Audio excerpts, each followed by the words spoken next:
From the left side, Mrs. Richa Trivedi.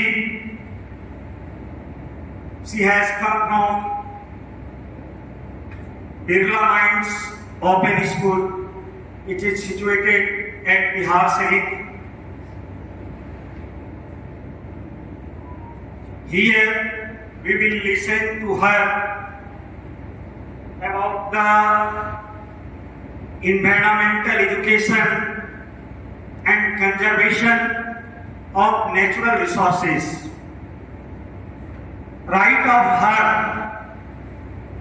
Mrs. Rubina Khatun. Rubina Nishad, I have made a mistake, please excuse me. Mrs. Rubina Nishad, she is the principal of Sadar Alam Memorial. It is also situated at Bihar Sharif. And right of her, our school's vice principal, Mr. Manoranjan Kumar. He is the teacher of computer, and due to relevant topic, he can also give something to us. And left of Mrs. Richa Trivedi, Mr. Satya Prakash Singh. He watches the department of CBSE and as a examination chief, he has been doing his work in this school. And two persons are also available in this big hall.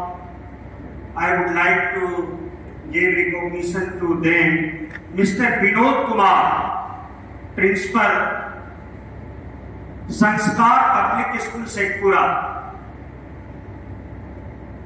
Vinod ji, please stand up.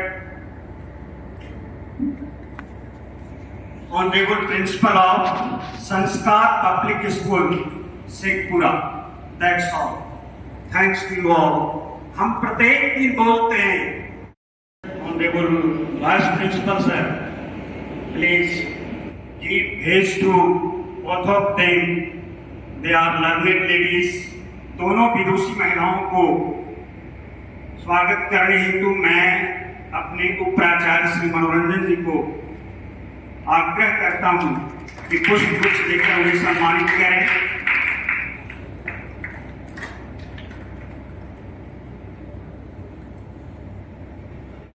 School and today's resource person for all of you, and on the behalf of COE,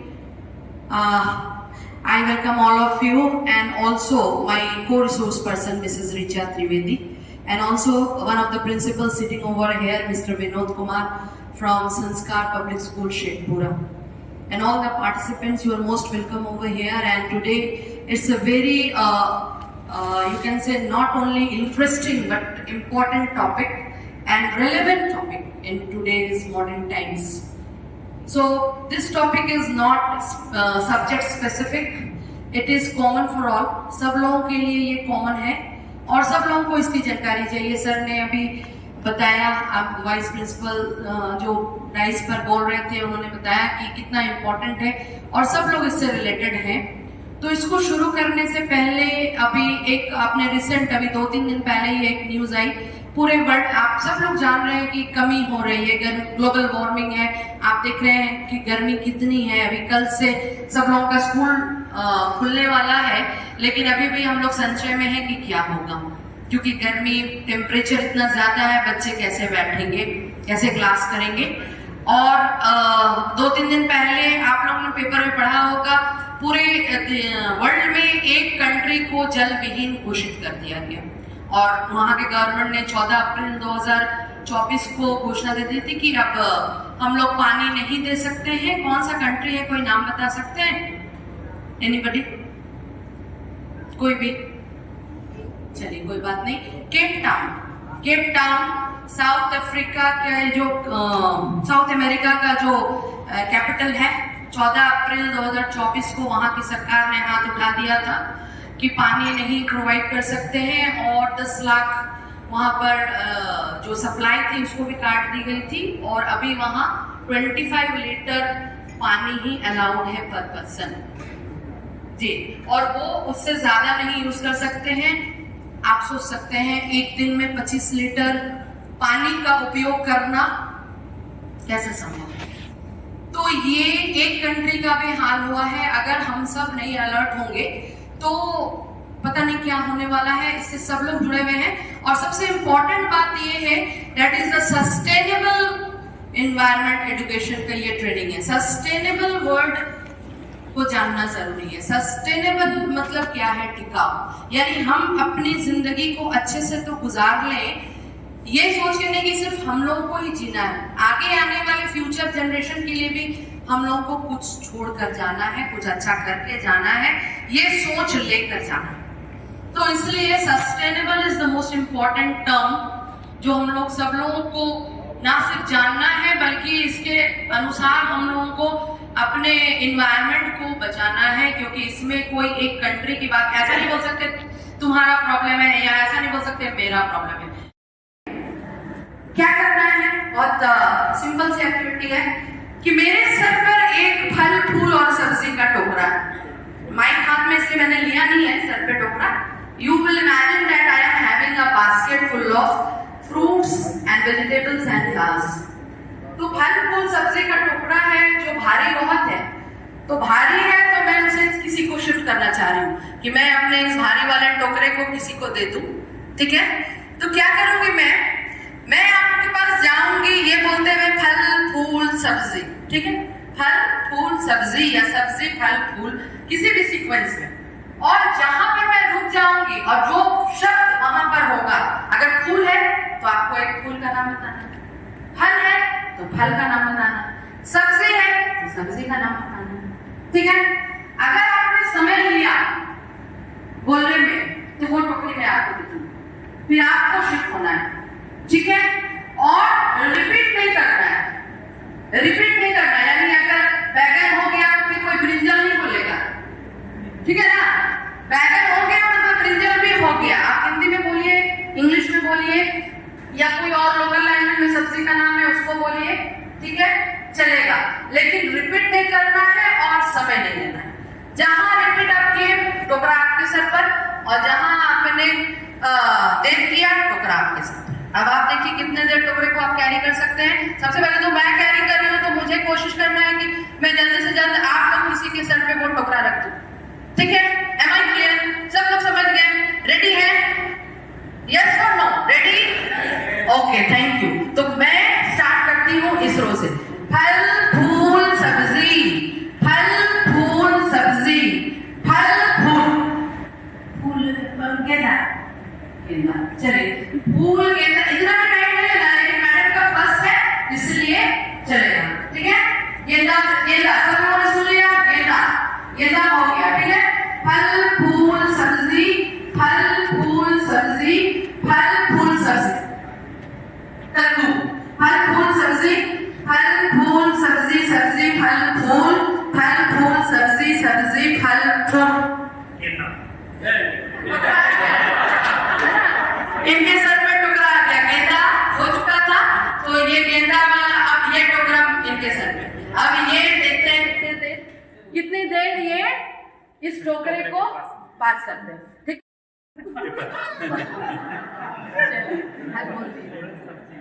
फल फूल फूल गुलाब, फल फूल सब्जी, फल फूल सब्जी, फल फूल चमेली, फल फूल सब्जी, फल फूल सब्जी। हो गया, हो गया। ये इधर से भी कर सकते हैं, कोई दिक्कत नहीं, जिधर से आपको आसान हो। फल फूल सब्जी, फल फल गुलाब, चलिए विनोद सर आ जाइए। Thank you. फल फूल सब्जी, फल फूल सब्जी, फल फूल सब्जी। सेब, एप्पल हो चुका था, एप्पल हो चुका था। फूल सब्जी, फल फूल सब्जी, फल फूल सब्जी। फल फूल सब्जी, फल फूल सब्जी, फल फूल सब्जी फल आम फल फूल सब्जी फूल सब्जी फल फल आम आम फल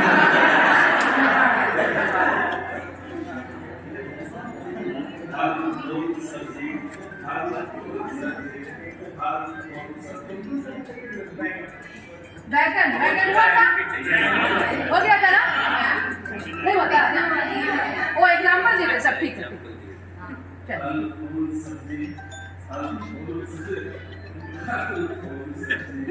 फल फूल सब्जी वो टोकरी दे रहे ही नहीं चाह रहे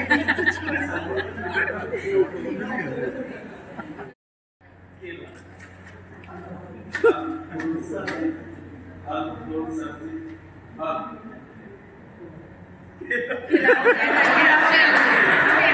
चलिए चलिए चलिए सब्जी फल फूल सब्जी बोलिए सब्जी बोलिए फल फूल सब्जी फल फूल सब्जी फूल फूल गुलाब हो चुका है चलिए ठीक है अब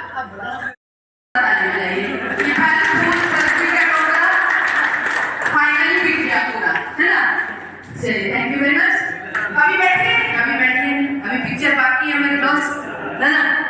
अब मैं यही कहूंगी कि जनवरी में जो लोग पैदा हुए हैं यहाँ पर जिनका भी बर्थ डेट जनवरी है, जनवरी माह में जो जिनका जन्मदिन है यहाँ आ जाइए।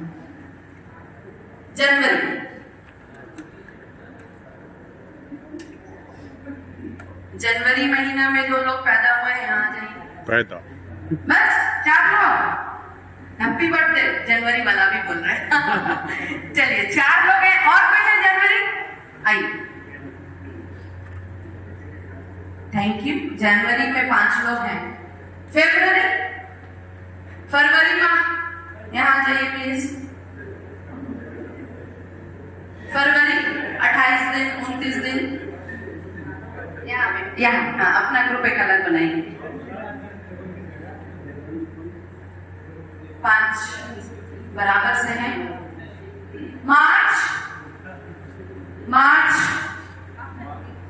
मार्च वाले ग्रुप यहाँ आ जाइए।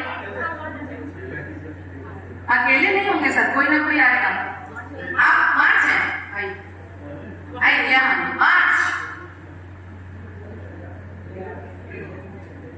मार्च वाले लोग यहाँ आ जाइए प्लीज।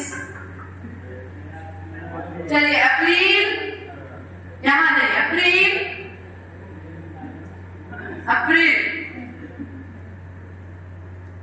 अप्रैल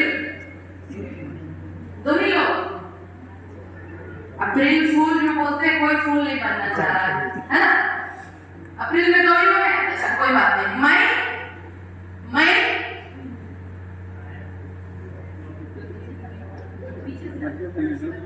यहाँ 2 ही। सब लगता है जून में पैदा हुए हैं क्या? सबका हैप्पी बर्थडे मिल के मनाएंगे आज लगता है। जून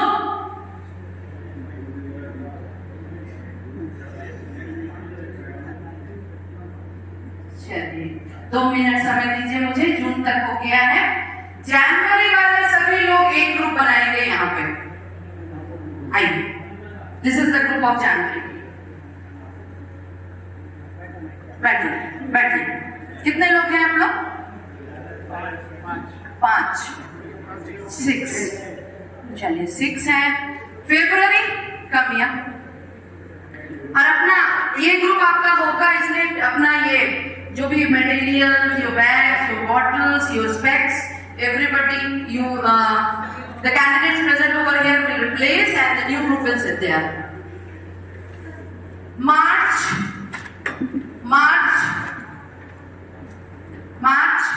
विनोद सर आपका जगह रह गया है ना।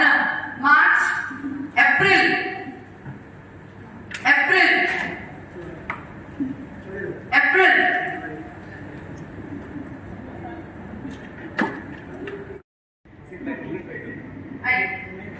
आप लोग दोनों यहाँ ही हैं।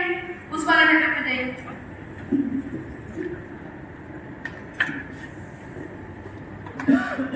सितंबर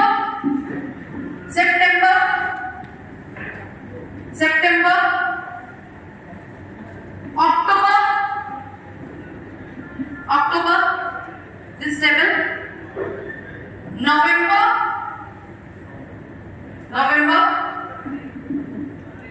and December. मिला के 50 आवर्स ट्रेनिंग आपकी, सेशन एंड में सर्टिफिकेट्स आपके सबमिट होते हैं COE पे, ठीक है। तो अब हम लोग आ जाए अपने टॉपिक पे। ये टॉपिक जो है आप लोग सब जानते हैं, this is environmental education and conservation of natural resources. और इसमें कोई सब्जेक्ट स्पेसिफिक नहीं है, every human being is related to this topic. सबके साथ ये सबका टॉपिक है, सब लोगों को इसके बारे में सोचना है, सब लोगों को इसके बारे में जानना है।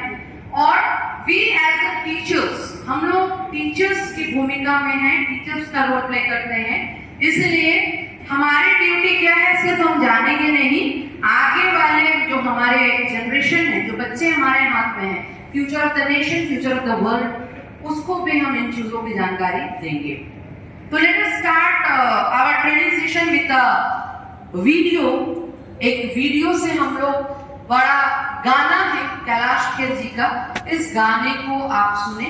यस, इसको प्ले करना। इससे हम लोग आज के इस सेशन की शुरुआत करेंगे।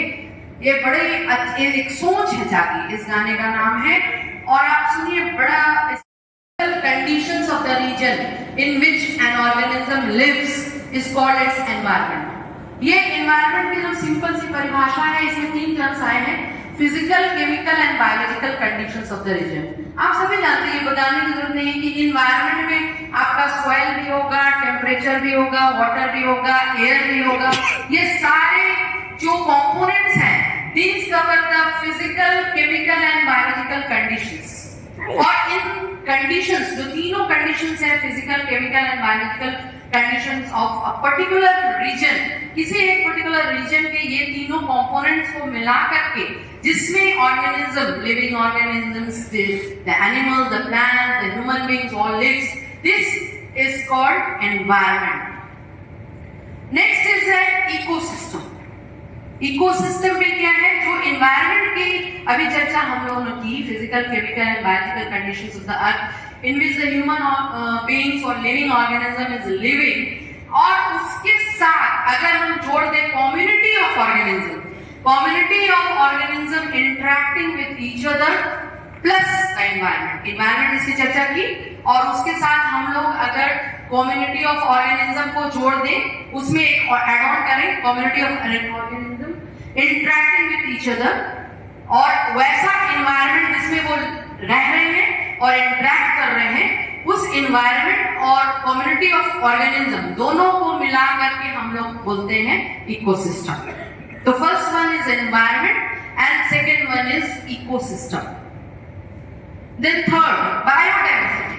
डाइवर्सिटी का मतलब ही है आप क्या बोल, वैरायटी, डाइवर्सिटी है ना, अनेकता। तो बायोडाइवर्सिटी या बायोलॉजिकल डाइवर्सिटी क्या है, ये एक वैरायटी है, विविधता है, और variability of life on earth. Variety और वेरिएबिलिटी जो लाइफ की है अर्थ पर, उसको हम लोग बोलते हैं बायोडाइवर्सिटी या biological diversity. This is the third one. Climate change, ये बताने की जरूरत नहीं, हम लोग सब भोग रहे हैं इस चीज को कि मॉनसून समय पे नहीं आता है, मैक्सिमम टाइम्स जो आपके है वो गर्मी हो रही है, गर्मी का टेम्परेचर अभी जब भी हम लोग गूगल पे सर्च करते हैं, अगर 44 डिग्री है टेम्परेचर, तो उसके बगल में एक टर्म आता है फील्स लाइक 53, फील्स लाइक 52। आप सब जानते हैं ना, ये एक नया, पहले ऐसा नहीं था। 44 डिग्री टेम्परेचर को हम लोग कितना फील करते हैं, 53, 52।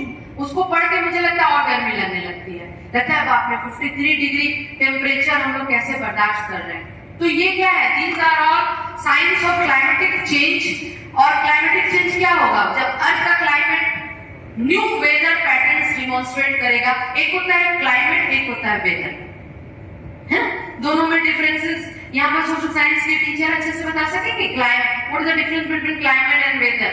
कोई भी सोशल साइंस के टीचर जो यहाँ अवेलेबल हो, यानी conditions of the region in which an organism lives is called its environment.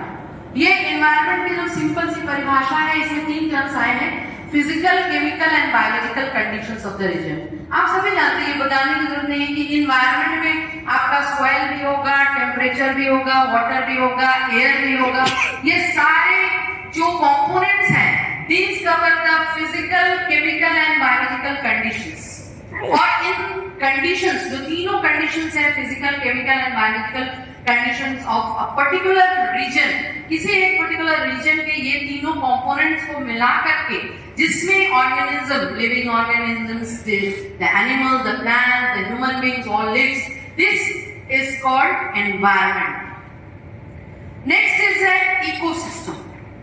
Ecosystem में क्या है, जो एनवायरनमेंट की अभी चर्चा हम लोगों ने की, physical, chemical and biological conditions of the earth in which the human beings और लिविंग ऑर्गेनिज्म इज लिविंग, और उसके साथ अगर हम जोड़ दें community of organism, community of organism interacting with each other plus the environment, environment इसकी चर्चा की, और उसके साथ हम लोग अगर कम्युनिटी ऑफ ऑर्गेनिज्म को जोड़ दें, उसमें एक ऐड ऑन करें, community of organism interacting with each other, और वैसा एनवायरनमेंट जिसमें वो रह रहे हैं और इंटरेक्ट कर रहे हैं, उस एनवायरनमेंट और कम्युनिटी ऑफ ऑर्गेनिज्म दोनों को मिला करके हम लोग बोलते हैं इकोसिस्टम।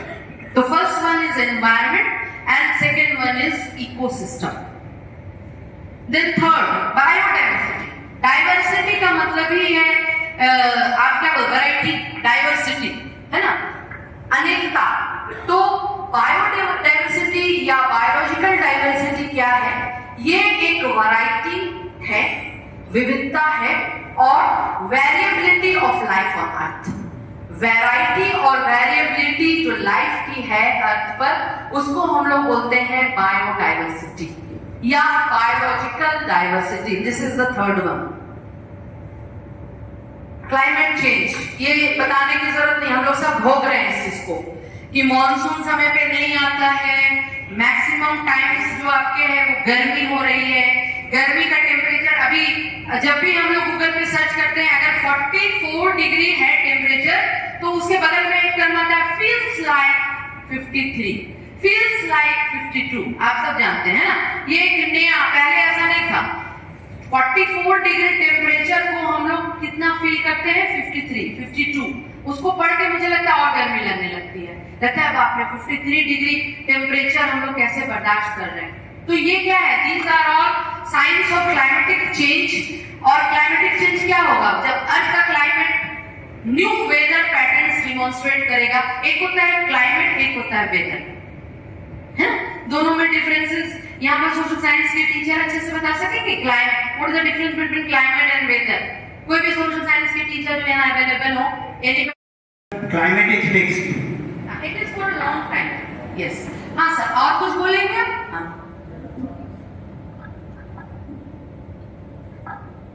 वेदर मतलब मौसम जो शॉर्ट टाइम के लिए है, और क्लाइमेट मतलब जलवायु जो लंबे पीरियड के लिए होती है। जैसे कश्मीर की जलवायु जो है लंबे समय के लिए 4 माह साल भर के लिए लगातार ठंडा ही ठंडा है, तो ये हमारा क्लाइमेटिक कंडीशन हो गया। लेकिन वेदर में क्या है कि हो सकता है कि 1 घंटा पहले जो है गर्मी लग रही हो और अगले बाद तुरंत ठंडा महसूस करने लगे, यानी इसमें इम्पैक्ट तुरंत असर दिखलाता है। This is the major difference. Climate is तुलनात्मक होता है, 30 सालों का कम से कम निकाला जाता है, उसे हम क्लाइमेट कहते हैं। सही। सर ने कहा कि 30 सालों में जो वहां का कंडीशन चल रहा है, सीजन्स का जो वेरिएशन चल रहा है, उसके आधार पर हम लोग बोलते हैं क्लाइमेट। तो यहाँ पर क्लाइमेट चेंज की बात हो रही है। सिंपल से आप सब समझ सकते हैं कि पहले हम लोग बोलते थे 16 जून मतलब कि मॉनसून ब्रेक होगा, है ना। हम छोटे से इस बात को मानकर चले आए थे कि 16 जून से मॉनसून ब्रेक इस एरिया में होगा। लेकिन लास्ट ईयर आप याद कीजिए, पूरे जून में बारिश नहीं हुई। जुलाई के मुझे लगता है 7-8 के अराउंड स्कूल भी खुला और थोड़ी बारिश भी हुई। अभी तक बारिश हम लोगों ने नहीं देखी है। एक सबसे बड़ा कारण है हम लोग का जो डिटोरिएशन हो रहा है अर्थ के कंडीशंस का। The major factor, the most important one is pollution. And what is pollution? It is the introduction of harmful materials, that is pollutants, into the environment. Pollution कई तरह के आप सभी जानते हैं, air pollution, water pollution, noise pollution, soil pollution. तो ये सारे pollutions ही जड़ है किस चीज के लिए? हम लोगों को एक सस्टेनेबल एनवायरनमेंट के बारे में सोचने के लिए. तो पोल्यूशन एक डेफिनेशन क्या है? इट इज द कंटामिनेशन या it is the addition, it is the introduction of what? Harmful chemicals, harmful material, जिसको हम पॉल्यूटेंट्स कहते हैं. अगर एनवायरनमेंट में घुल रहा है तो उसको हम लोग बोलते हैं pollution. The next is air quality index. आपने देखा होगा रामचंद्रपुर बिहार शरीफ में, मैं वहीं का एग्जाम्पल दूं, पटना में भी 2-3 जगहों पे है, डाक बंगला चौराहा या आपका सगुना मोड़ और गांधी मैदान के पास. बिहार शरीफ में हम लोग का है, वहां पर रामचंद्रपुर वाला जो स्मार्ट बाजार वाला एरिया है, वहां पर एक बड़ा बोर्ड ये है, स्क्रीन है, वहां पर आपका एयर क्वालिटी इंडेक्स आ रहा है. राजगीर में भी है. हाँ, सही बोल रहे सर, जवाहर नवोदय विद्यालय के जस्ट बाहर. तो ये क्या है? Air quality index. अगर इस पर हम लोग चर्चा बाद में भी करेंगे. ये आपका क्या है? Air quality index is used by government agencies to communicate to the public how polluted the air currently is or how polluted it is forecasted to become. अभी कितना है और अभी फोरकास्ट भी किया था कि कितना हो सकता है. आप सब पढ़ते होंगे, हमारे बिहार में तो कम. आप देखते होंगे दिल्ली में जैसे ही दीपावली का समय आता है और उन लोग वो जलाते हैं, क्या बोलते हैं, पराली, है ना. तो पराली जैसे ही जलाते हैं वहां का एयर क्वालिटी इंडेक्स इतना चौपट हो जाता है, 500, 600, 700 कि स्कूल्स को बंद कर दिया जाता है. स्कूल्स को वहां पर कई कौन से महीने? नवंबर दिसंबर का जो मंथ होता है वहां पर स्कूल को बंद कर दिया जाता है, क्योंकि ये जब इतना 100 से नीचे आइडियल है. अगर 100 से नीचे है यानी the air is suitable to breathe in, हम लोगों को कोई प्रॉब्लम नहीं होगा. लेकिन 100 से ऊपर या हमारा बॉडी तो स्ट्रॉन्ग है भाई, we Indians are very strong physically, तो हम लोग 200-300 तक भी बर्दाश्त करते हैं. लेकिन जो छोटे बच्चे हैं या जो बीमार हैं, जो एस्मिक पेशेंट हैं, तो जिनको सफोकेशन हो सकता है, आप देखेंगे 300 से प्लस जाते जाते या 200 से ऊपर जाते जाते उन लोगों को चोकिंग प्रॉब्लम, अंदर में पूरा जो हपनी वाला प्रॉब्लम जिनको होता है उनको हपनी, स्किन इरिटेशन. तो ये सभी एयर क्वालिटी इंडेक्स पे डिपेंड करता है. और दिल्ली में तो इतना बढ़ जाता है कि स्कूल बच्चों के लिए बंद करना पड़ता है, क्योंकि वो इतना पोल्यूटेड एयर से कई बच्चों को नाक से खून आ जाता है, कई बच्चे बेहोश हो जाते हैं. इसलिए वहां पर मजबूरी हो जाती है कि स्कूल को बंद कर दिया जाए. तो ये एक इंपॉर्टेंट ऐसे पोल्यूशन हार्मफुल है. और पोल्यूशन कहीं ना कहीं इसकी भी जड़ है. एयर पोल्यूशन जो एयर क्वालिटी इंडेक्स है वो कहाँ से आ रहा है? एयर पोल्यूशन से. उसकी वजह से बढ़ते हैं factories, then all those vehicles, automobiles, सभी जो डीजल और पेट्रोल से चल रहे हैं उससे पोल्यूशन हो रहा है. जो हमारा ये एसी चल रहा है, ये सभी क्या करते हैं? जनरेट करते हैं क्लोरोफ्लोरोकार्बन्स, और वहां पर वो हवा से भारी होता है. लेकिन 2-3-4 साल में जो एयर का जो लेयर होता है, स्ट्रेटोस्फीयर, वहां पर ये जाकर के अपना घेरा बनाने लगते हैं. और उसकी वजह से क्या होता है? एयर क्वालिटी इंडेक्स भी बहुत खराब हो जाता है. पोल्यूशन का जो आपका जो लिमिट है वो भी बढ़ने लगता है. तो this is also one of the points. Global warming, सब लोग हम लोग इस चीज को फील कर रहे हैं. ग्लोबल वार्मिंग, टेम्परेचर हमारा जो फील्स लाइक है वो यही है. फील्स लाइक जो 50.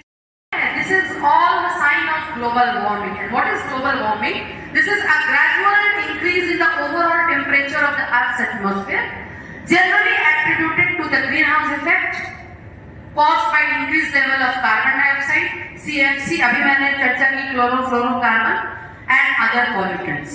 इन सब की वजह से टेम्परेचर अर्थ के एटमॉस्फेयर का राइज कर रहा है पूरी दुनिया में, और इसी को हम लोग बोलते हैं ग्लोबल वार्मिंग.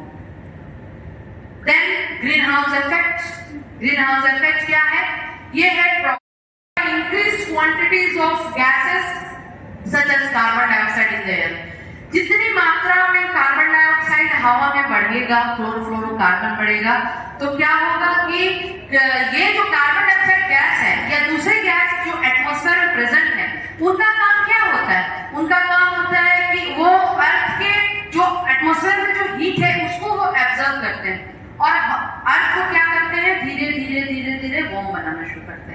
तो ये ग्रीन हाउस इफेक्ट भी एक पार्ट है हमारे उन की टर्म्स का जिसके बारे में हम लोग चर्चा कर रहे हैं।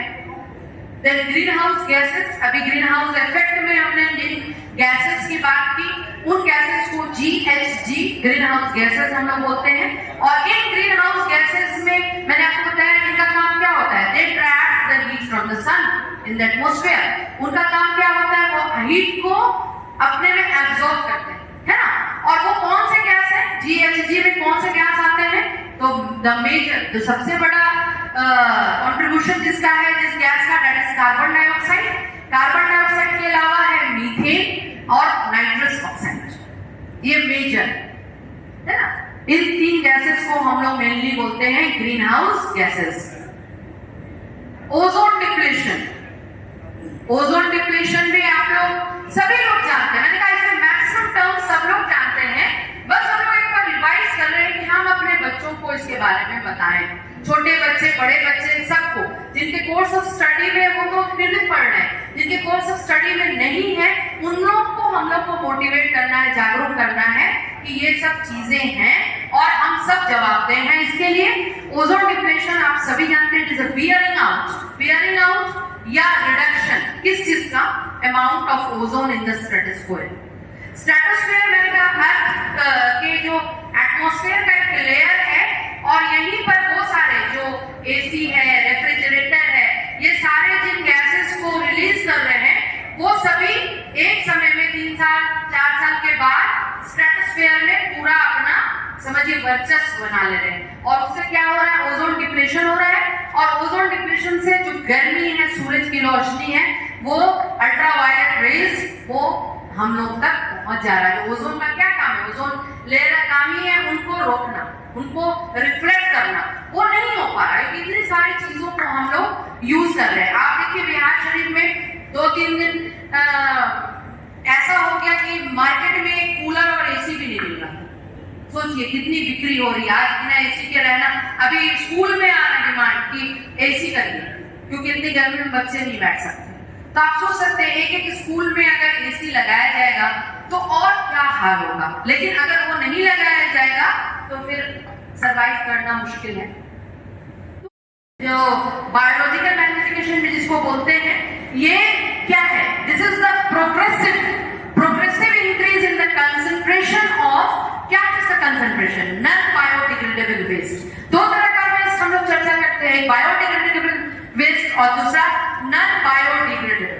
बायोडिग्रेडेबल वेस्ट क्या है, जैसे पेपर या कोई ऐसा जैसे साग सब्जी का जो बचा खुचा पार्ट होता है वो सभी डिग्रेड हो जाते हैं, मिट्टी में मिल जाते हैं। लेकिन नॉन बायोडिग्रेडेबल सबसे बड़ा प्रॉब्लम प्लास्टिक के बॉटल्स, प्लास्टिक की थैली, प्लास्टिक का कोई वो सब रैपर्स, ये सब नॉन बायोडिग्रेडेबल है जो उसमें नहीं ये हो पा रहे हैं, एब्जॉर्ब नहीं हो पा रहे हैं, उसका पूरी तरह से डिग्रेडेशन नहीं हो रहा है।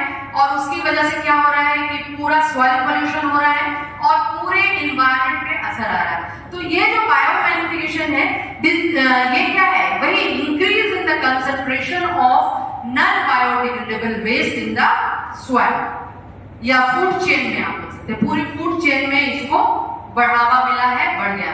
बायोडिग्रेडेबल वेस्ट मैंने अभी बताया कि ये डिग्रेड हो जाता है, अच्छी तरह से मिट्टी में ये मिल करके एक समय में खत्म हो जाता है। तो this is a type of waste typically originating from plant और animal sources which may be degraded by other living organism. ये हुआ बायोडिग्रेडेबल। और नॉन बायोडिग्रेडेबल जो हो गया इस तरह का चीज, प्लास्टिक स्पेशली, जो कि ऐसा substance which cannot be broken down by natural organism। natural organism जिसको नहीं छोटे सिंपलर मॉलिक्यूल्स में डिवाइड कर सकते हैं, उस वेस्ट को हम लोग बोलते हैं नॉन बायोडिग्रेडेबल वेस्ट। और ये सबसे बड़ा कॉज है pollution. This is a major cause of pollution.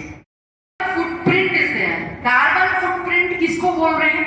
It is the total green house gas. जो ग्रीन हाउस गैसेस अभी हम लोगों ने चर्चा की, GHG, उन सारे ग्रीन हाउस गैसेस का इमिशन, जो ग्रीन हाउस गैसेस का इमिशन कैसे, caused by individual, event, organisation, service, place और प्रोडक्ट। इन सबको हम लोग बोलते हैं carbon dioxide equivalent, CO2e. CO2e. CO2 is for the carbon dioxide and CO2e यानी emission of carbon dioxide equivalent gases. So CO2e और इन सब के रिलीज को, इमिशन को हम लोग बोलते हैं कार्बन फुटप्रिंट. सस्टेनेबिलिटी, ये मैंने शुरुआत में भी बोला, ये सस्टेनेबल एनवायरनमेंट या सस्टेनेबिलिटी सबसे इंपॉर्टेंट चीज है, क्योंकि इसका मतलब क्या है कि हम लोग अपनी जरूरतों को पूरा करते हुए आगे के जनरेशन के लिए भी कुछ सिक्योर कर सके, अपने नेचुरल रिसोर्सेज को बचा सके. ऐसा नहीं कि जैसे कंट्रीज, हम लोग का बैंगलोर में भी न्यूज आ रहा था पानी नहीं है, पानी नहीं है लास्ट, है ना. और मैंने आपको बताया कि अब टाउन का जल विहीन देश, पहला जल विहीन देश घोषित हो गया. तो हम धीरे धीरे नो वाटर की तरफ बढ़ रहे हैं. तो ये सस्टेनेबिलिटी है कि हम कम से कम रिसोर्सेज का इस्तेमाल करें. और कैसे कम कर सकते हैं? पानी, जैसे अभी गर्मी बहुत लग रही है, मैं क्या बोलूं, हम लोग भी करते हैं, गर्मी बहुत है, रात शाम में पाइप से पानी पटाते हैं छत पर, है ना. छत पर पानी कि मेरा घर ठंडा रहेगा, रूफ ठंडा रहेगा. सीढ़ियों को, गाड़ियों को हर दिन धोते हैं, बेवजह पानी गिरा गिरा के एकदम शावर के नीचे घंटों नहाने का काम करते हैं. तो ये these are all wastage of water और ये सस्टेनेबिलिटी नहीं लाएगा. इसलिए वी शुड सेव वाटर. पानी को, बिजली को, जो भी हमारे पास रिसोर्सेज अवेलेबल हैं, जो ऊपर वाले ने, भगवान ने, ईश्वर ने, अल्लाह ने दिया है, उसको बचाना हम सब इंसान का दायित्व बन गया है. कि अब वो बहुत कमी हो रही है. हमारा जो पॉपुलेशन एक्सप्लोजन है वो अभी सब लोगों की नीड नहीं पूरी हो रही है. तो आगे जनरेशन में क्या होगा अभी जब ये हालत हो. तो sustainability means meeting our own needs without compromising the ability of future generation to meet their own needs. अब एक वीडियो आप देखेंगे, उसके बाद आप 1B और 1C बनाएंगे. 10 मिनट्स में आप उस एक्टिविटी को बनाएंगे और फिर हम लोग आगे चर्चा करेंगे. Thank you. इसको भी अगर नहीं हो रहा तो मोबाइल से ही चला दीजिए. हमारे राज्यपाल हो गए. राज्यपाल हो गए? हाँ, कौन बाबा? अश्वनी बाबा. अश्वनी बाबा चौबे जी.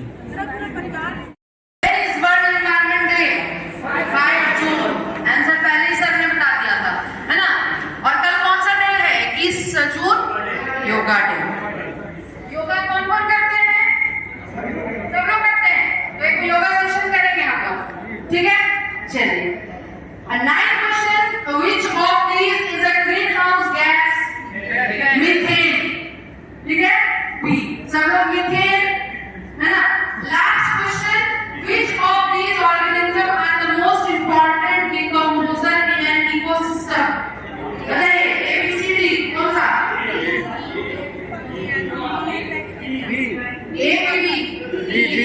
B. सब लोग B? Yes, B is the correct answer. B correct answer. ठीक है. अब हम लोग आ रहे हैं हैंडआउट 1C. यहाँ पर हैंडआउट 1C से शुरुआत करते हैं. Question number 1. Biodegradable waste may be easily decomposed by microorganism. सही. सब लोगों ने लिखा है microorganism. Number 2, garden and crop fields are dash type of. एकदम सही. सब लोग पहले से आंसर पता है, एकदम परफेक्ट, है ना. चलिए ठीक है. उसके बाद the amount of energy transferred from a tropic level to the next tropic level is only. सब लोग मोबाइल फोन यूज किए हैं.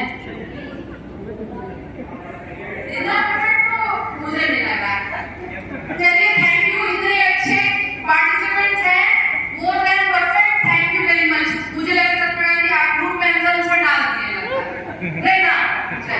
ठीक है. Thank you very much. बहुत अच्छा लगा. नेक्स्ट क्वेश्चन है growth, reproduction etcetera of living organism are affected by the dash component of the ecosystem. Abiotic, है ना. एबायोटिक. ठीक है. सब लोग लिखे हैं. चलिए नेक्स्ट क्वेश्चन क्या है? Question number 5.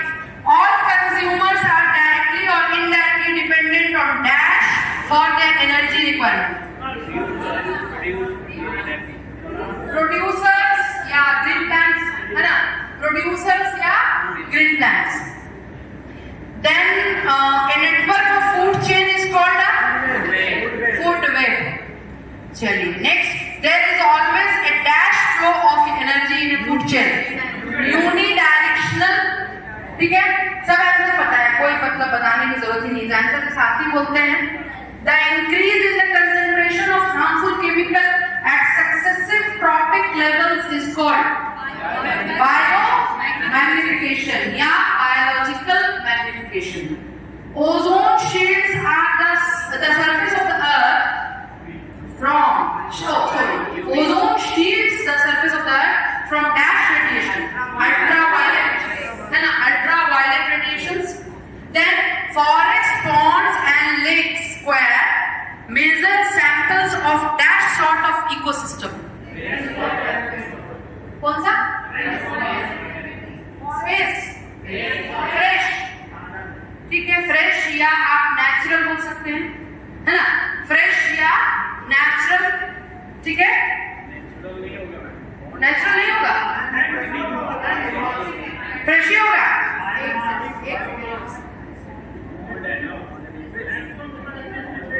Forest, pond and lakes square measure samples of that sort of ecosystem. इसको क्या बोलते हैं? बायोमास, है ना? कितने लोग बायोमास में? और कौन सा क्या है? फ्रेश में कितने लोग हैं? एक्वेटिक में कितने लोग हैं? फॉरेस्ट में है, सब अलग अलग है, सब अलग अलग है. ये देखिए, ये क्वेश्चन में आपको क्या है कि फॉरेस्ट, पॉन्ड, लेक्स, है ना? फॉरेस्ट है, पॉन्ड्स है, लेक्स है. ये क्या कर रहा है? ये किस चीज के इकोसिस्टम के कौन से फॉर्म को मेजर कर रहा है? Many land. तो फॉरेस्ट लैंड को कर रहा है, फॉरेस्ट किसको कर रहा है? लैंड. पॉन्ड किसको कर रहा है? एक्वेटिक या वाटर, ठीक है? और आपका लेक, लेक क्या कर रहा है? एक्वेटिक या वाटर. तो ये सभी, चाहे लैंड हो, वाटर हो, एयर हो, ये सभी क्या है? These are the natural form of ecosystem, God-made form of ecosystem. हम लोग artificial ponds की बात नहीं कर रहे हैं, artificial gardening की बात नहीं कर रहे हैं. इसलिए most appropriate will be natural ecosystem. ठीक है? जो आपका अलग अलग है, फॉरेस्ट अलग, सिर्फ पॉन्ड, लेक और मान लीजिए सी या रिवर होता तो इसमें कवर होता क्या? एक्वेटिक या वाटर. लेकिन इसमें क्या है? इसमें आपको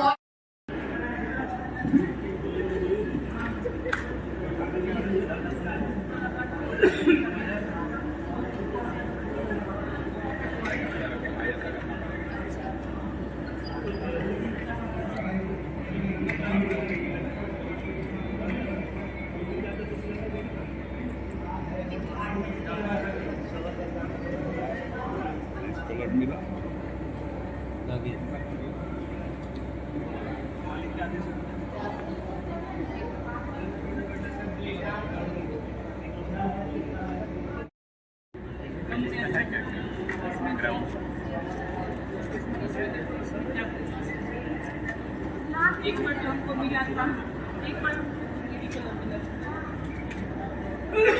They want to show that nowadays the number of the trees going to be decreased. On the just other hand, the number of the population is going to be increased.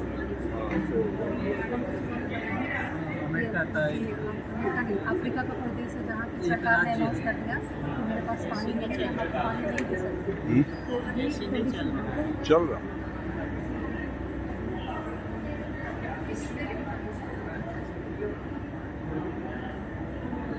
Paper में छपवा दीजिए.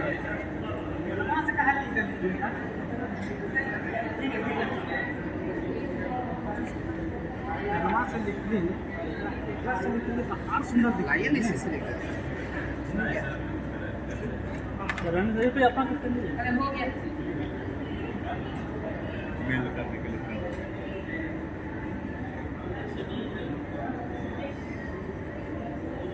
जल्दी जल्दी मिलती जाए।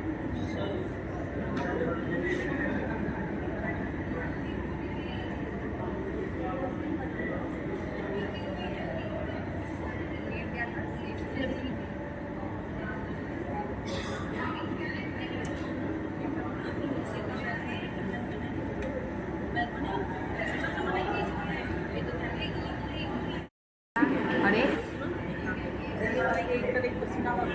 आप ही तो पसीना ज्यादा चलता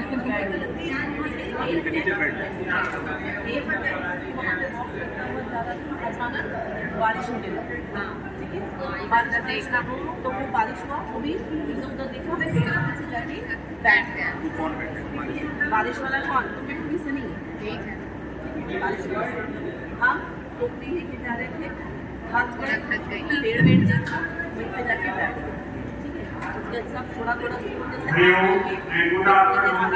निकल गए फिर सनी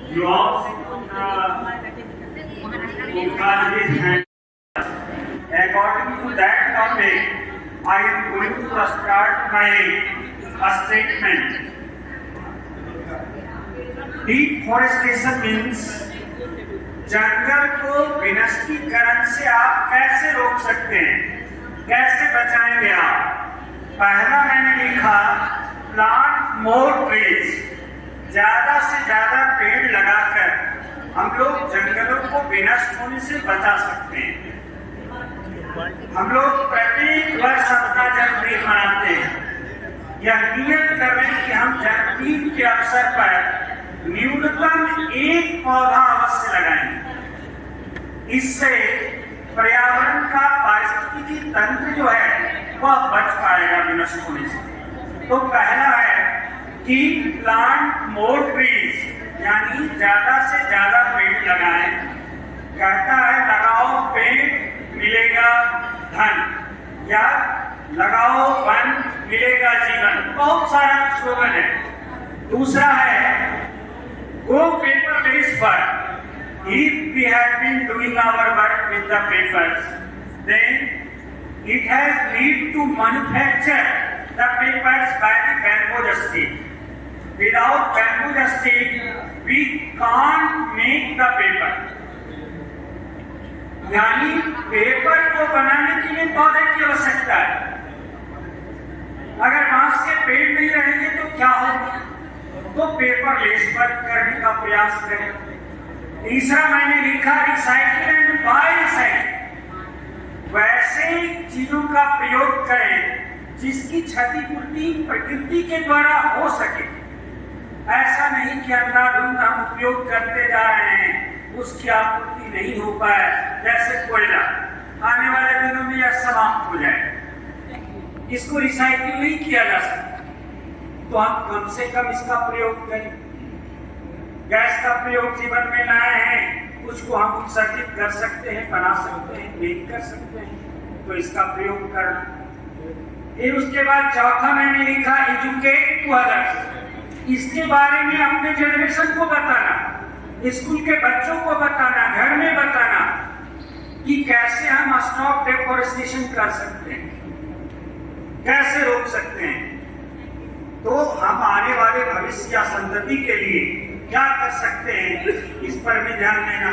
और being a teacher we should do in our classroom also. फिर लास्ट में मैंने लिखा सपोर्ट सस्टेनेबल एग्रीकल्चर। कृषि में एक साथ रहो, इसको हम कैसे बनाए रख सकते हैं? तो पहला है बहुफसली कृषि। फसल को बदल बदल कर खेतों में लगाना ताकि मिट्टी की उर्वरा शक्ति, fertility of the soil, it will remain up to future, भविष्य तक बना रहेगा। दूसरा है दलहन की खेती करते हैं, उसके पत्ते गिरते हैं तो सड़कर वो मिट्टी की उर्वरा शक्ति को बढ़ाते हैं, तो उसका प्रयोग करेंगे। हम रासायनिक खाद का प्रयोग नहीं करेंगे खेतों में, उससे मिट्टी की उर्वरा शक्ति मर जाती है, खत्म हो जाती है। इंसेक्टिसाइड पेस्टिसाइड्स के लिए हम लोग प्रयोग करते हैं और उसका प्रभाव हम लोग सब्जी पर देखते हैं, अन्न पर, अन्न के दानों पर देखते हैं, इसलिए उसको भी रोकना। तो इस तरह से हम 5 ही पॉइंट लिखें ताकि हम कैसे ये स्टॉप डिफॉरेस्टेशन कर सकते हैं, इसका छोटा सा नमूना।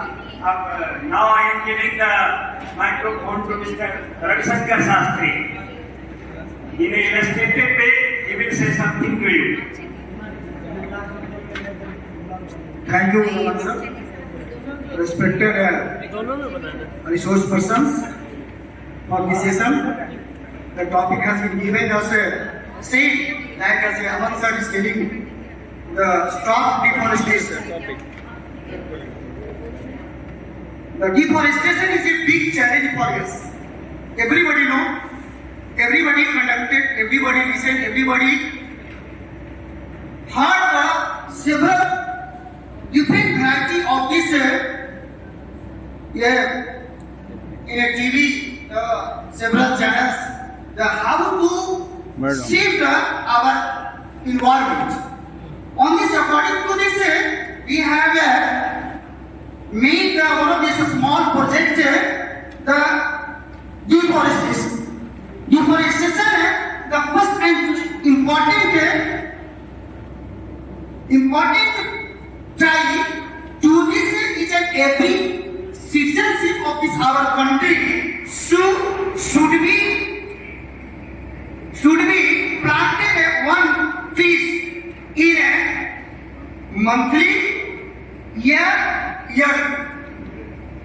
So afforestation is a big measures for the stop the deforestation. Actually, deforestation is happens in our surrounding by the demanding of these people, demanding of the people for luxurious life. So that we are unfortunately cutting the tree. So this is the afforestation is the first method for prevention of this cutting of the tree. Second is go paperless. Now a time we are seeing observing in our surrounding the examination in the college, school, big university on the offline in the paper work. That is not enough in a now present time. So we have go into this paperless. Like I said, computer-based examination, online-based examination should be conducted by the different type of this educational institution. What is here we are trying to this recycling of paper. Just Aman sir is described the paper, recycling of the paper. We can, in the teacher, we can also encourage our student in the classroom to make the small different type of this card, invitation card, greeting card. So many card is made by the useless paper. Those who are not used in a present time by the children, by the human person, they can make increase the making of the greeting cards. Next is here dustbin. Dustbin can be also made by the student. We can increase the student. Like I said, the pen stand should be also made by the paper, useless paper. Another is here a toy. One of the toy, the funny toy, fun toy will be also made. There are various kinds of effort and learn to this student in the classroom for this prevention of this cutting of the trees. This is a small project we have made. On the basis of this project model, we have to express, we can bring out in this classroom, learn to the student to prevention of this cutting of the trees and a fight of this deforestation. So many impact is for our sustaining life, so we can force to the student to this prevention of the cutting of trees. Thank you.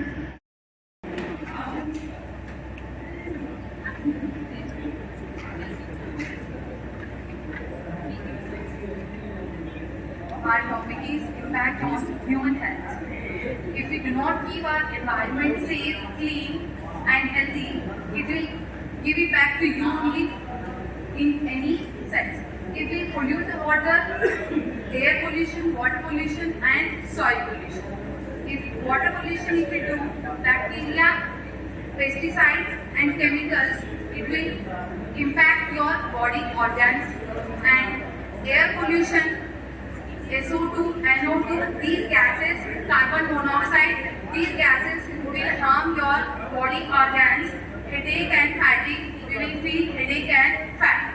And cardiac diseases and lungs diseases, all these get impact from these pollutions, different types of pollutions. If we use more pesticides and we eat that grown crops, vegetables, fruits, it will impact for your digestion, and you will face indigestion problem and many more problems. It is endless, problems are endless.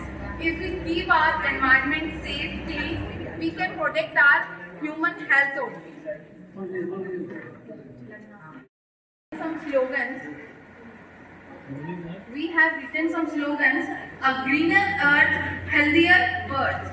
Water is life, preserve it. Nature's beauty, our duty. Reduce, reuse and recycle. If we follow at least these 4 slogans in our daily life, we can protect our environment from our side. Thank you so much. वो बीमार थे, अस्पताल नहीं ढूंढ सके, वो जल बचे शमशान नहीं ढूंढ सके, भटकते रहे लोग चौराहे पर, थके हारे गुनाहगार नहीं ढूंढ सके, हम लोग खुद गुनाहगार। Thank you so much.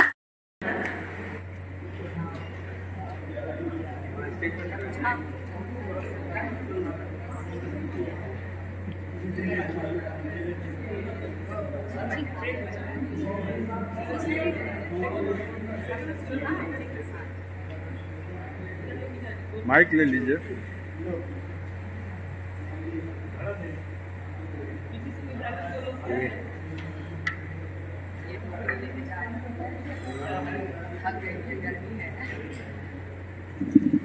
आप कमेंट्री कीजिए,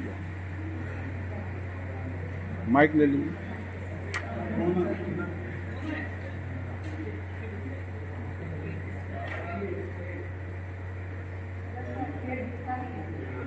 हवा नहीं चल रहा है।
गिर जाओ।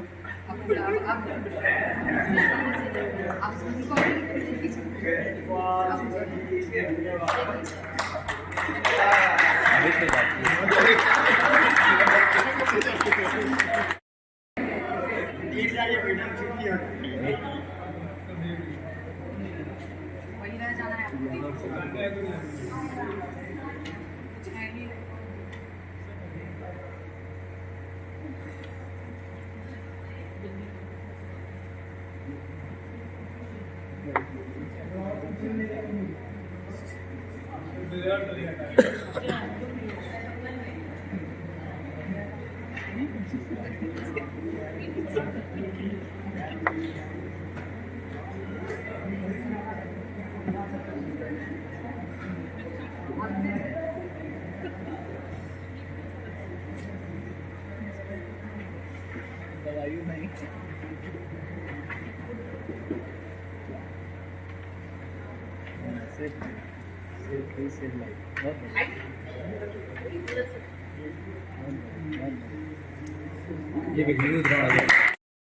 मुस्कुरा के सबको छांव भी दे रहा था और मेडिसिनल आपका सारा हर्ब्स भी था, है ना, तो बहुत अच्छा। और लेकिन वो ट्री नहीं रहने पर आपने देखा, ये सब हम लोग जानते हैं, लेकिन घर बन रहा है, पेड़ काट दिए, कोई काम है, कोई कंस्ट्रक्शन है, रोड बन रही है, पेड़ कट रहा है, ये हम लोगों को इंडिकेशन है कि environmental degradation. Thank you very much. अगर वृक्ष अधिक होंगे तो पक्षियों या जो भी पक्षी है वो वहाँ पर आनंद पूर्वक विहार करेगी, घूमती रहेगी। पेड़ यदि है तो जलवायु भी समय पर वर्षा होगी, समय पर मेघ आकाश में आच्छादित होंगे और इससे जीवन संतुलित रहेगा। पशुओं का अगर जीवन संतुलित है तो पशु हमारे सहचर हैं, हमारा जीवन भी सहचर रहेगा। अगर वृक्ष की अधिकता होगी तो ऑक्सीजन की अधिकता होगी। अभी हवा के अभाव में लोग मर रहे हैं, झुलस रहे हैं। और फिर है अनेक प्रकार के वहाँ पर प्रदूषण होते हैं, चाहे ध्वनि प्रदूषण हो, ये वायु प्रदूषण हो, चाहे मृत्तिका प्रदूषण हो, चाहे अन्य प्रकार की जितने प्रदूषण होते हैं, सबका मूल कारण होता है वृक्षों का दोहन और शोषण। कहा गया है एक वृक्ष शतपुत्र समाना। अगर एक वृक्ष को हम लगाते हैं, उसका संरक्षण संवर्धन करते हैं, तो सैकड़ों पुत्र के समान वह फल देता है। भले ही पुत्र कुपुत्र हो सकता है, लेकिन वृक्ष सत्पुरुष के तरह होता है। यह हमें सुरक्षा देता ही है, हमें हर चीज देता ही है।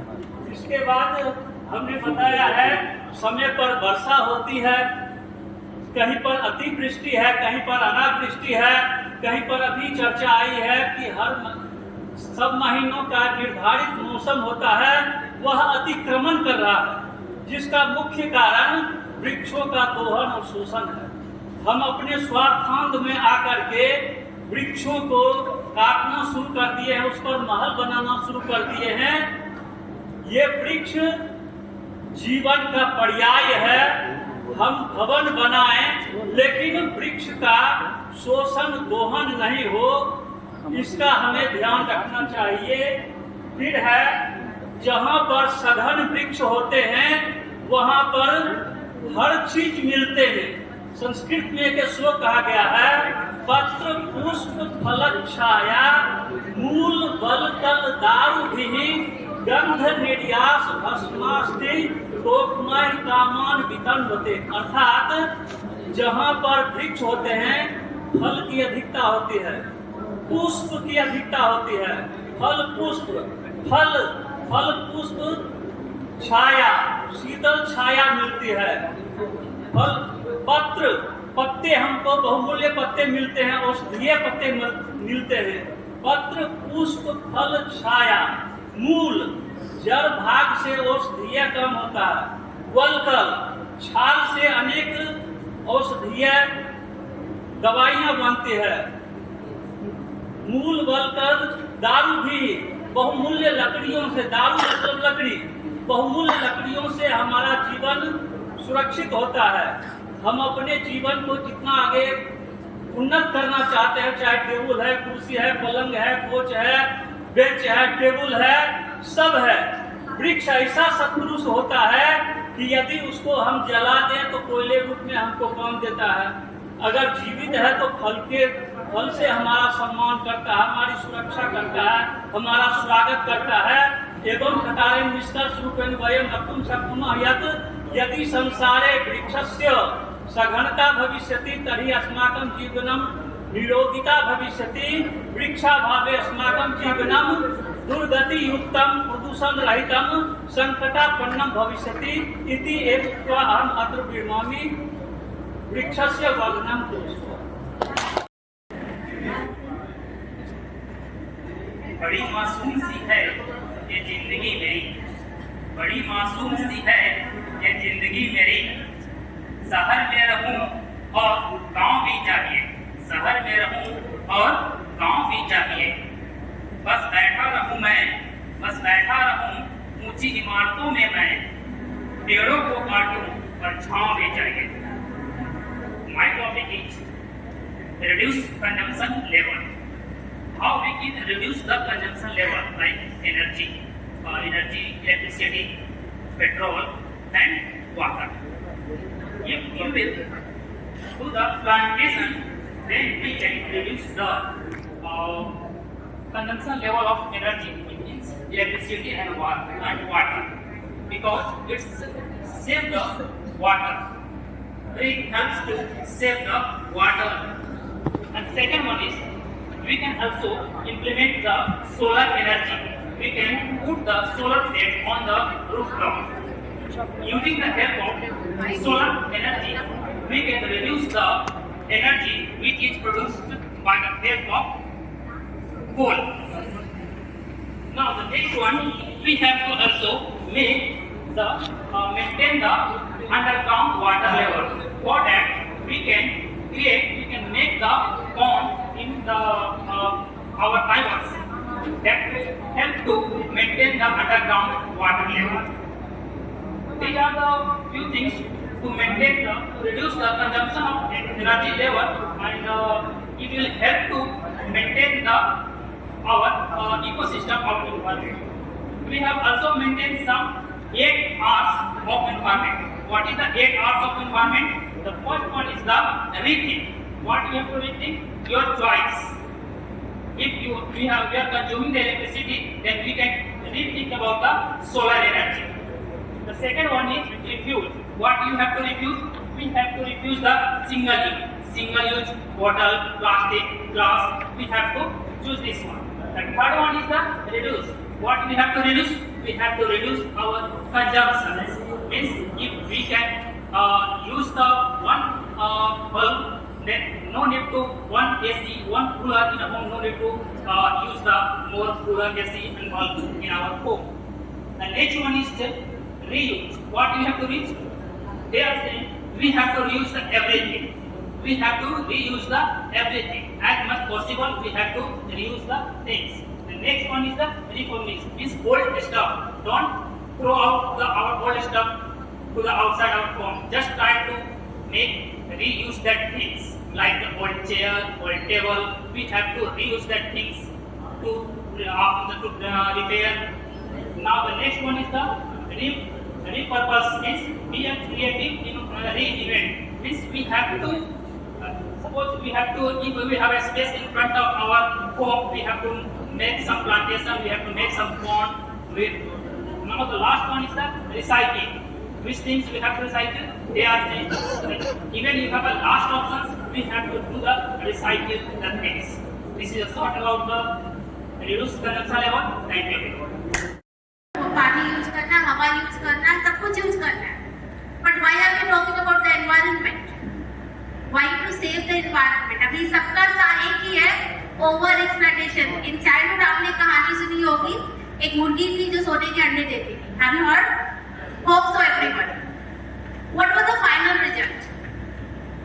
जिस पर्सन के पास वो मुर्गी थी and every day she was laying one egg, और वो राजा हो सकता था in future. What did he do? क्या किया उसने? He killed the hen just because of getting all the eggs in one single egg. That is only the over-exploitation. और ये सब environment सिर्फ एक ही word से समझ में आता है. जिस दिन over-exploitation, overpopulation, just because of overpopulation we are cutting the trees, पेड़ काट रहे हैं because we need the land, but we are not planting the tree. So सबका सार यही निकल के आ रहा है. I will not take much more time. Second activity. very glad to say that we have got the topic reuse, reduce and recycle. And this is only the solution of today's problem for which we are sitting here. So first we are talking about how to reduce. कैसे हम अपने चीज़ों को reduce करके environment friendly बन सकते हैं। उसके लिए हमें क्या करना पड़ेगा, हमें चीज़ों को खरीदते समय इस बात का ध्यान रखना पड़ेगा कि हम क्या खरीद रहे हैं और उसका एक एनवायरनमेंट पे क्या इम्पैक्ट पड़ रहा है। जैसे सपोज हम घर में, हमारा एक बहुत बड़ा फ्लैट है, फ्लैट में 10 लोग, हम फैमिली एज ए फैमिली 10 लोग रह रहे हैं और 10 लोग गाड़ियां यूज कर रहे हैं, तो उसमें क्या होगा, पॉल्यूशन ज्यादा, उसमें फ्यूल का कंजम्पशन ज्यादा होगा। उसकी जगह पे हम कैसे रिड्यूस कर सकते हैं, हाँ शेयरिंग करके हम कर सकते हैं, या हम पब्लिक ट्रांसपोर्ट यूज कर सकते हैं, है ना, उसके तरफ हम ज्यादा जा सकते हैं। इसके बाद हम आते हैं रीयूज। हम चीजों को कैसे रीयूज कर सकते हैं, मतलब वन टाइम, ऐसा नहीं है कि हमने वन टाइम उसे यूज किया और उसे फेंक दिया, ठीक है। हम ऐसा कुछ फ्रेंडली बना सकते हैं जैसे उसको रीयूज कर सकें चीजों को, मतलब ऐसा नहीं कि एक बार यूज किया और फेंक दिया, तो वो कहीं ना कहीं अगर नॉन बायोडिग्रेडेबल रहा तो हमारा इको फ्रेंडली नहीं हो पाएगा। तीसरा, हम रिसाइकिल करने के लिए क्या करें कि चीजों को किस तरह से अपने, है ना, यूज टू में लाएं। और जैसे हम मान लीजिए कोई मेटल का चीज है, अगर हम उसका यूज करते हैं, यूज करने के बाद हम उसको फिर से कोई रिसाइकिल करके कोई और चीज बना के अपने यूज में ला सकते हैं, तो भी हमें वो थोड़ा सा इकोनॉमिक फ्रेंडली होगा और थोड़ा हमें ये पोल्यूशन कम क्रिएट करेगा। इसके लिए एक अच्छा सॉल्यूशन दिया गया है एक स्लोगन के रूप में, buy less choose well make it last. और इसमें कहते हैं क्या, it is easy being green, reduce, reuse and recycle. मतलब कहने का अर्थ यह है कि यही 3 सॉल्यूशन है। अगर हम ये 3 सॉल्यूशन समझ जाएं, रिड्यूस, रीयूज और रिसाइकिल, तो सारे प्रॉब्लम एनवायरनमेंट से रिलेटेड जितने भी प्रॉब्लम हैं, आज इसके लिए हम लोग बहुत ज्यादा चिंतित हैं, उसमें हमें काफी कमी आएगी। Thank you.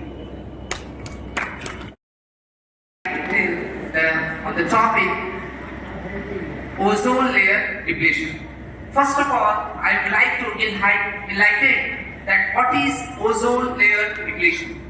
It is the local thinning of ozone layer caused by human-made chemicals. Ozone used to protect us from ultraviolet radiation from the sun. But what as a result we humans used to do that? We use excessive amounts of chemicals just like CFC, chlorofluorocarbons, which is going to destroy the thinning the layers of ozone. Thus, we can also use to celebrate World Ozone Day on 16th September. What are the steps through we can control ozone layer?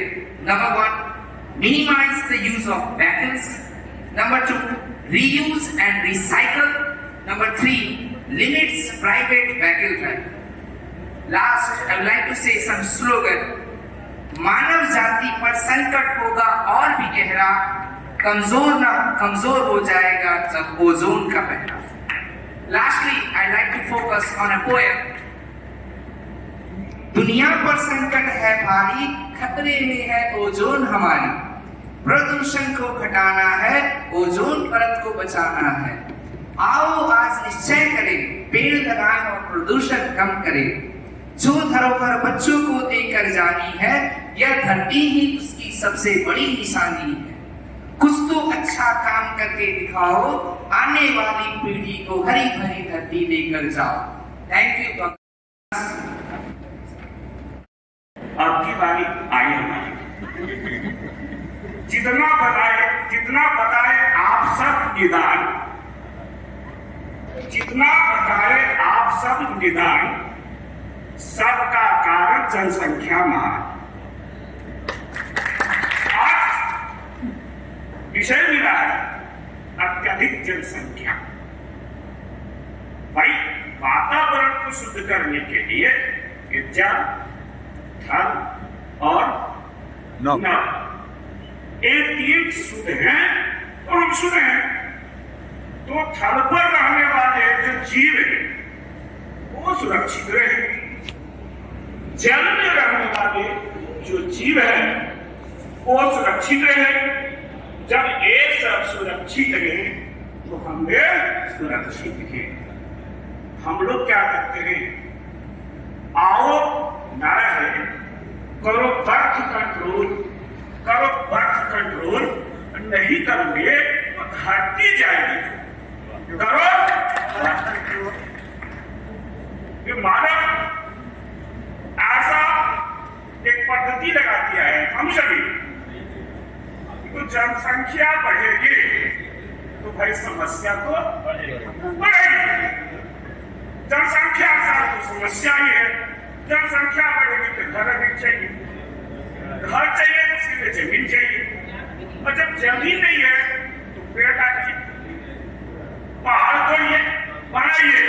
मैंने ऊपर में नारा दिया है, मानव विकास प्रकृति ह्रास, मानव विकास प्रकृति ह्रास। आप अपना विकास रूम में बैठ करके एसी की हवा चाहते, अरे भैया प्रकृति की एसी तो आप भूल गए। आप वृक्षों को काट दिए और कहते हैं कि एसी लगाओ। मानव विकास नीचे देखेंगे, सुरक्षित की प्रकृति हमारी, सुरक्षित प्रकृति हमारी बढ़ गई, इस पर जनसंख्या बढ़ गई, इस पर जनसंख्या बढ़ी। तो हम जनसंख्या को ऊपर बढ़ा रहे हैं, नारा दिया जा रहा, हम दो हमारे एक। अरे भैया नहीं, आप क्या करते हैं, हम क्या करते हैं? अरे हम दो हमारे तीन लोग, हम दो हमारे तीन लोग। जब ये जनसंख्या की बारी रहेगी तो कभी हमारा जो वातावरण है वो सुरक्षित नहीं होगा। आज मानव आसमान में चला गया, कहा कि हम मंगल पता करके चंद्रमा पर चले गए। अरे भैया चले तो गए, लेकिन इसमें प्रकृति का ह्रास कितना हुआ, प्रकृति का नाश कितना हुआ, इस पर ध्यान दीजिए। आज जो आसमान में पाइप रखे हुए, मोबाइल रखे हुए, इसकी जो सैटेलाइट कहाँ है? आसमान में। शायद छवि से कुछ दूरी के बाद गुरुत्वाकर्षण बल खत्म हो जाता है, साइंस में पढ़े क्या?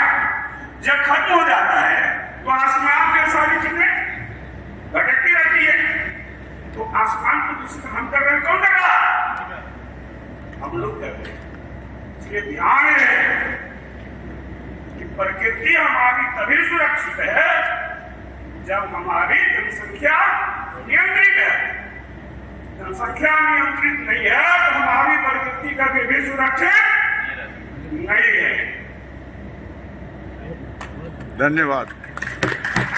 चलिए जैसा सर पानी के बिना ग्रस्त हो रखा है और बहुत अच्छा सिटी चाणक्य नगर है दिल्ली का, वहाँ पानी की 2 टैंकर ही केवल सुबह शाम आ रही है और लोग पाइप लाइन लगा के लगाए हुए हैं।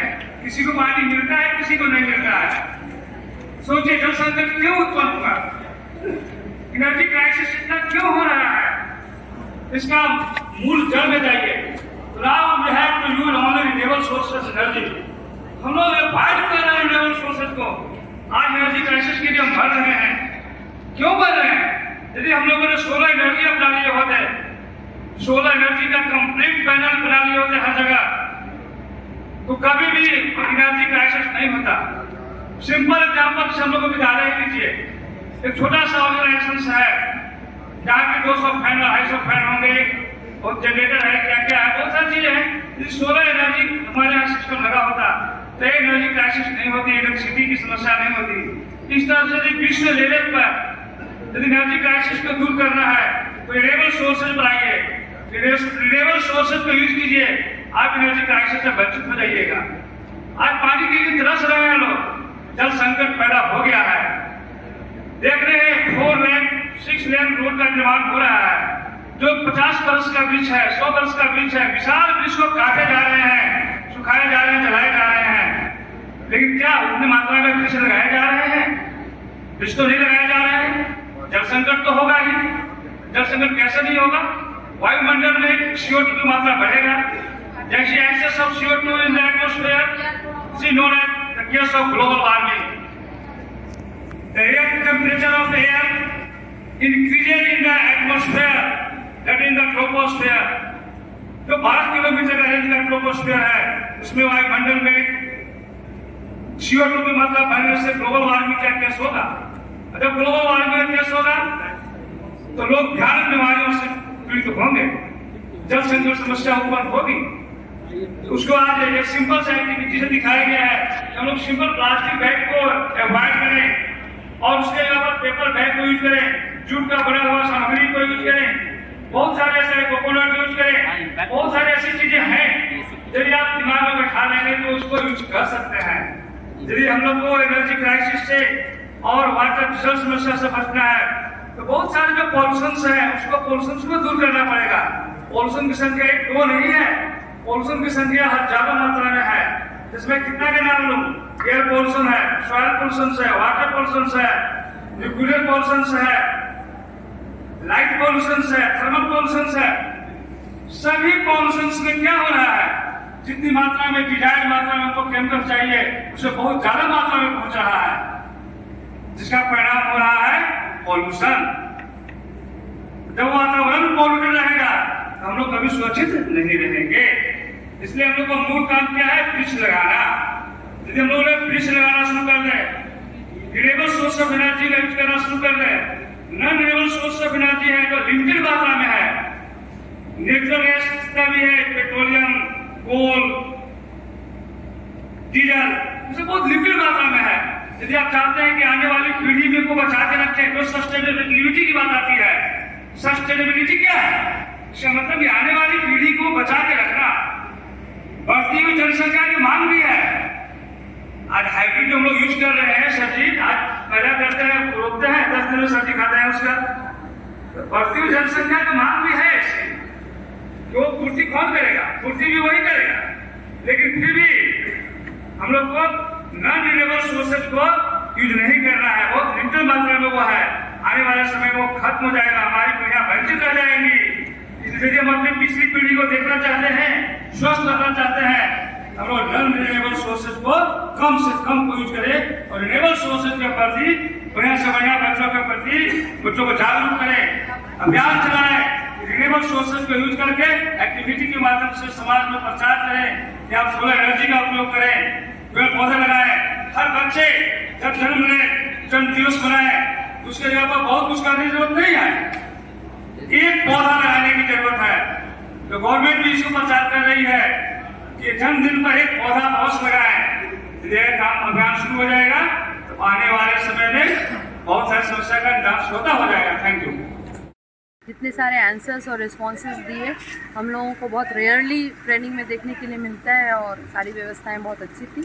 एज अ COE रिप्रेजेंटेटिव हम लोग थैंकफुल हैं यहाँ के स्कूल के लिए और अच्छी एक ट्रेनिंग और एक अच्छा अवसर और बहुत कुछ सीखने का मौका मिला। Thank you. आपका लास्ट सेशन जो लगा 17 जो SDG वो बहुत अच्छा लगा, उसका रिकॉर्डिंग है क्या आपके पास?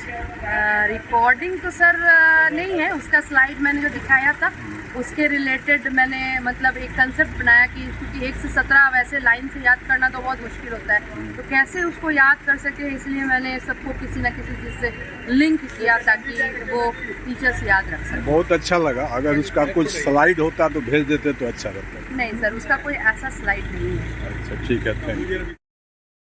आपको कैसा लगा ये विद्या मंदिर का? आरती फर्स्ट मेरी सेकंड ट्रेनिंग थी, बट एवरीथिंग वाज गुड। नहीं, मैम का भी सही है, मैं भी सीख ही रही हूँ, बट आई थिंक कोई बोल ना हुआ होगा, सब सीखे होंगे। ठीक है मैम, आपका भी तो अच्छा रहा, थैंक्स।